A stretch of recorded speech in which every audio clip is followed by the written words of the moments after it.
Permettez-moi de faire un bref rappel des défis importants auxquels notre continent est confronté en matière de qualité de l'emploi et sa forte dépendance à l'égard des emplois informels.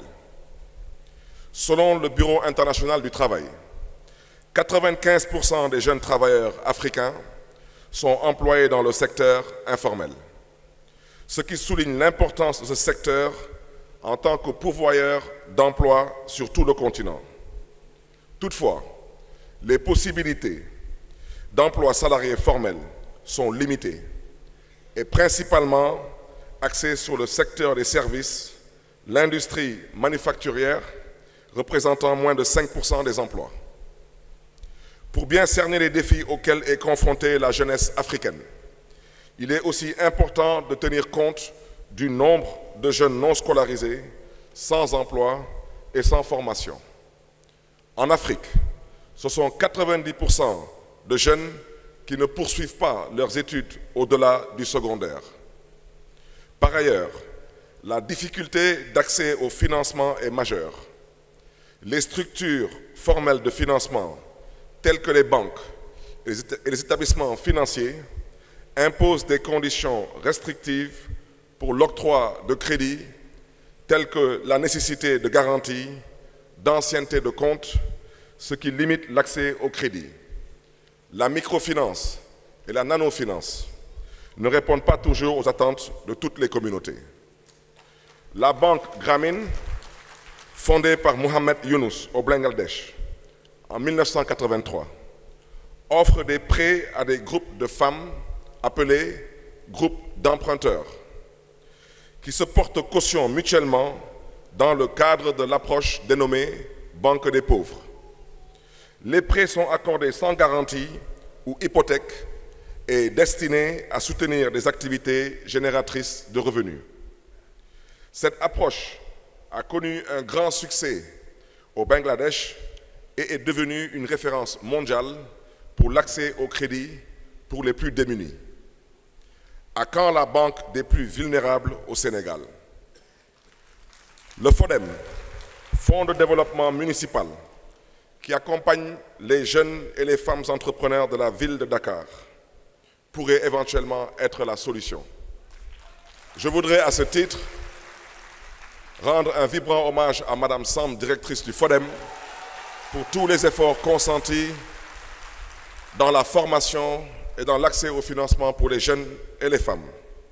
L'éducation, l'acquisition et le développement de compétences, l'employabilité et l'emploi, la santé et la nutrition sont les piliers du développement du capital humain.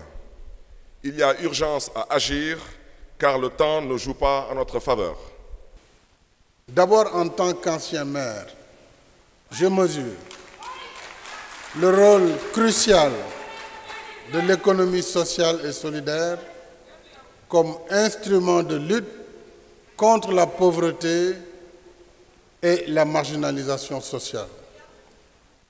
Ensuite, de par cette expérience à la base, je crois à la collaboration entre l'État et ses démembrements. Villes, communes, collectivités territoriales et autres gouvernements locaux pour le renforcement des capacités productives des couches sociales vulnérables, en particulier les jeunes et les femmes. Enfin, je suis convaincu de l'utilité de la coopération décentralisée comme moyen d'échange d'expériences sur les meilleures pratiques et comme mécanisme de solidarité au-delà des frontières nationales. Mesdames et messieurs, l'économie sociale et solidaire qui désigne les entreprises organisées sous forme de coopératives, mutuelles, associations ou fondations dont les fonctionnements et les activités reposent sur un principe de solidarité et d'utilité sociale est une réalité au cœur de nos sociétés. Ici au Sénégal, l'économie sociale et solidaire se pratique de longue date avec la formule dite tontine. Tontine de nos mamans, c'est connu, dont les membres se retrouvent par affinité pour cotiser et récupérer leur mise à tour de rôle. Il est donc heureux que l'Assemblée générale des Nations unies ait adopté ce 18 avril 2023 sa toute première résolution sur la promotion de l'économie sociale et solidaire au service du développement durable. La résolution encourage notamment les institutions financières multilatérales, internationales et régionales, ainsi que les banques de développement à participer aux efforts des États membres pour réaliser les objectifs de développement durable au moyen d'instruments et de mécanismes financiers existants ou nouveaux, adaptés à tous les stades du développement. Nous sommes en plein dans l'économie sociale et solidaire. Je m'en réjouis particulièrement parce que ce texte va dans le sens du plaidoyer que j'ai constamment fait durant mon mandat à la tête de l'Union africaine pour la mise en œuvre de l'initiative du G20 de suspension du service de la dette, mais aussi pour la réallocation partielle des droits de tirage spéciaux des pays développés sous forme de prêts concessionnels en faveur des pays en développement pour soutenir leurs efforts de résilience et de relance post-Covid-19.